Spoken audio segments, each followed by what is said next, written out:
What is up, y'all? Welcome back. Time to shoot some 10 gauge. But today we're not shooting the single type of 10 gauge. We're shooting the double type of 10 gauge, the one that has two barrels, two triggers, two barrels, double the awesomeness. 10 gauge is already awesome. This makes it not a 20 gauge. We have to go the other way for shotgun. So maybe this makes it a 5 gauge if you pull both triggers.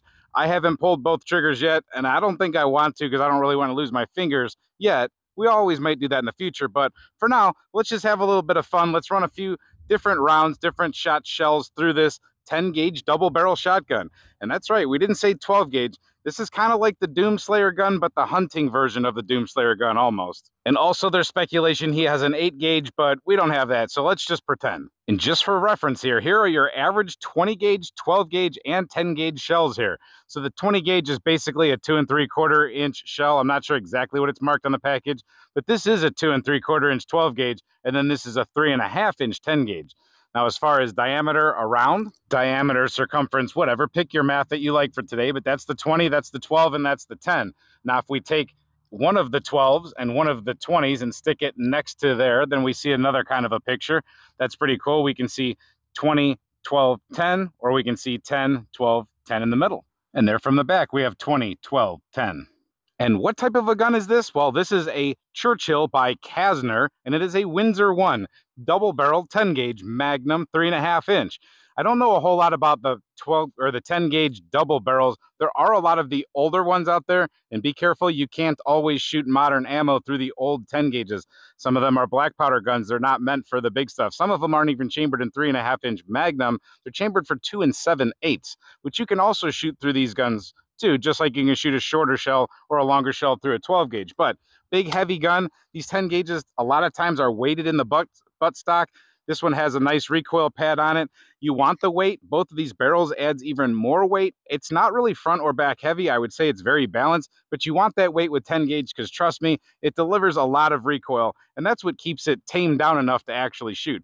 People say the 12.5 or the 12 gauge 3.5 inch shell is equal to the 10 gauge. Completely not, especially when you take into consideration that those 12 gauge guns are not nearly as beefy as the 10 gauge guns are usually. So let's get this one on steel. Let's start making some noise. I have a few hand loads to run through it first just to show you, and then we'll put some buckshot and some slugs. These are just some hand loads we have made up with BBB shot. These are 3.5 inch. These are about 3 inch. Those were just cut down, like I said, reloads. Don't make fun of the paint job too much on this gun. This is definitely a spray paint job. And trust me, I got this thing at the right price. I got this thing for a lot less than you would normally find this gun for. So the spray paint doesn't matter to me. Let's have some fun. So let's start out with a little bit of a progression up. We're going to go ahead and start with that 20 gauge double barrel.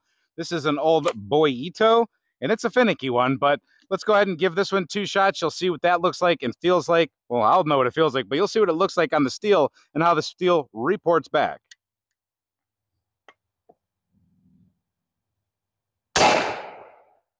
Not too bad at all, pretty manageable. Second trigger. I almost flinched on that. They both hit about the same spot. Let's take a look real quick.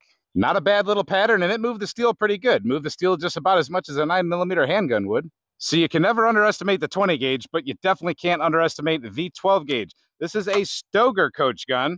It's got a little bit of a shorter barrel on there. It's got a lot more recoil to it, that's for sure. And it also has 2 triggers. Let's go take a look at that. We're starting to develop a nice breasty type of pattern here that would definitely wipe out your opponent or whatever you're shooting at. But yeah, nice job out of the 12. But let's go ahead and get that thing leveled up to 10. All right, the 10 gauge monster is up next. Even though these are shorty shells, these are still going to be some monsters compared to what we just shot before. So a ton more recoil out of that. Definitely. Let's go look. Now, this gun has a very open choke right now, which makes it even crazier. So you're starting to see some pellets go everywhere else, but definitely puts a good knocking on that plate. Let's move up to that 3.5 inch. All right, out with those wimpy things. Let's get the 3.5 inch monsters in there. And are you ready, camera guy? Yep. I'm not. Whew, that is a monster. Gosh, and I swear that other barrel, just for some reason, is a little bit more dynamite. Wowzers, let's take a look at that. As camera guy, and I totally walked through a wall of lead dust, but we've pretty much taken most of the paint off of the important part of that target. That is definitely an animal right there.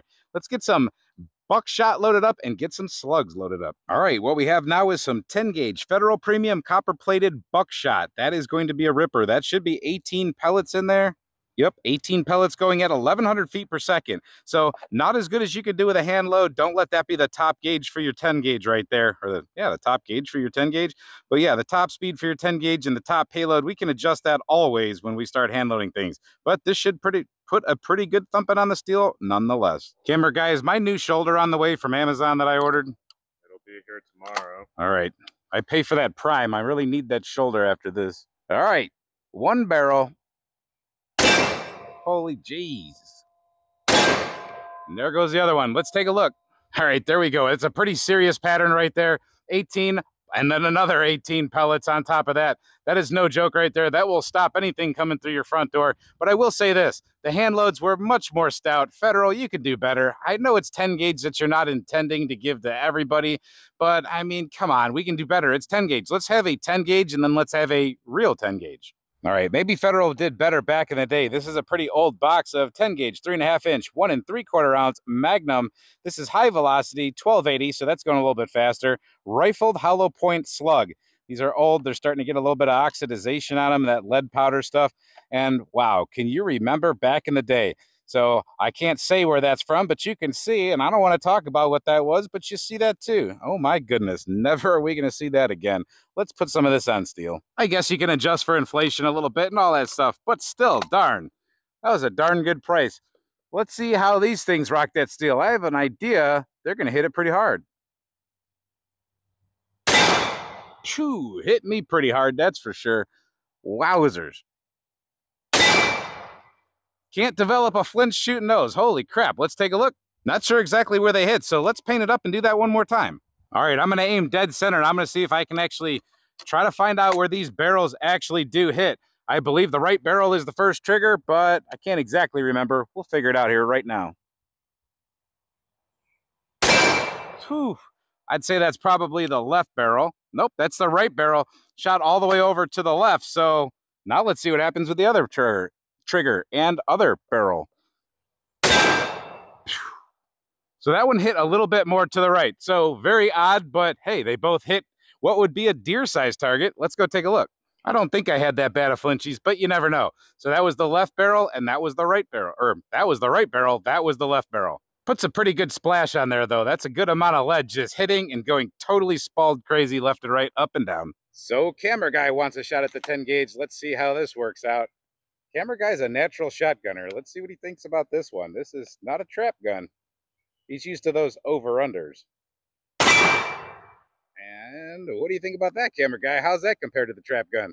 It's a bit more, but it's not bad. No, I don't think it's that bad at all, but it definitely put a hurting on a deer. We'll go take a look at that target, see where camera guy ended up. And right there. So he wanted to go for the guts on people. Nice shot, camera guy. You got it. And there you go. Just a little bit of 10 gauge fun. I just wanted to share with you my new acquired 10 gauge double barrel. Definitely not like any other double barrels I've messed with. That thing hits steel with those slugs so hard. I have literally a whole mouthful of lead right now. I can taste it. I know what it tastes like. I got to go brush my teeth. So thank you for watching this video. Hope to see you at the next one. Till then, stay safe, have fun, and how does it go, camera guy? Keep shooting. Keep shooting.